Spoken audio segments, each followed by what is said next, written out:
triangle. So the basic idea with any triangle to begin with is I want to put him in a forward roll.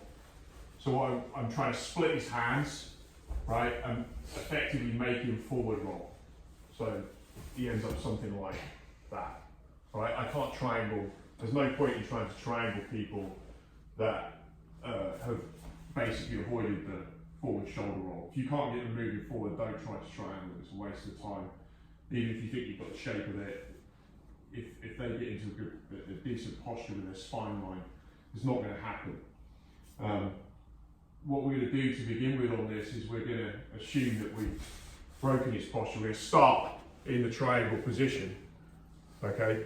And I'm going to give you the optimal finishing position, which is really what you want before you ever even bring the second leg in, right? I sent a video out on this.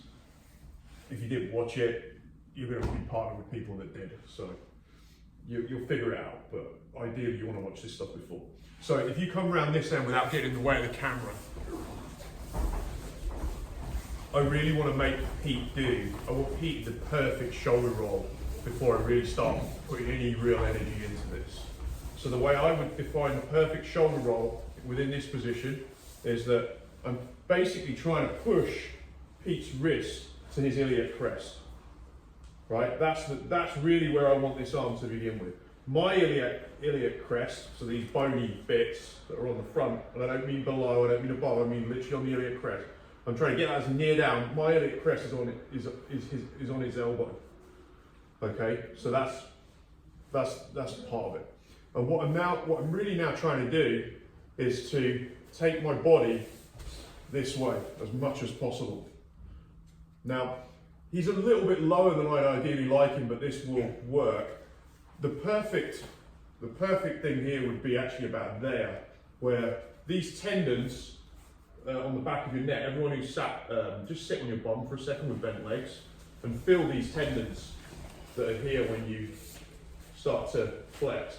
I really want to put those tendons against Pete's carotid, which is going to be about here, right? For some reason, when people coach collar chokes a lot of the time, they put hands super deep, and they say, "Oh, you want to, take a deep grip and all that." And it's like, well, the carotid is here. The carotid is here, so you can go deep if you want, but like, I'm not really sure why you would. So I want him in this shoulder roll, and ideally, I want that lined up.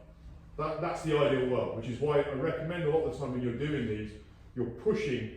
So I've got his wrists, I've got here, I'm pushing this all the way in, and my backs, these tendons are going against Pete's leg, Pete's carotid. So when you're getting that pressure in with these tendons on the back of your knee going into Pete's carotid, I don't even need the second leg. I don't need it. And we could get into a thing of where it's, how are you going to get him in there? The point is, this is the position you're fighting for. If you don't know what you're fighting for, and it's kind of just some loose butcher's triangle, and I'm like this, and he's, and then I lose it. It's not about smashing this in early and praying that my legs are just really thick and strong and he's going to tap.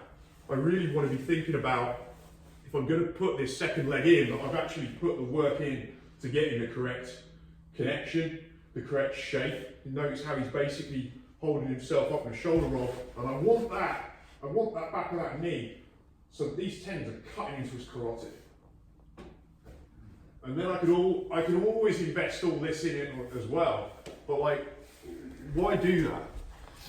So we're just going to start in that finishing position. I want everyone to be able to apply a one-leg triangle, which is what this is. If you get the first leg right, you don't need massive investment. It's just you're on the carotid. It takes very, very little pressure, and that's how you want to think about all your strangles. Yeah. So let's grab a partner. We're going to do this for the first hour. Second hour, we're going to spar or isolate. Yeah. Let's go. Let's get a body.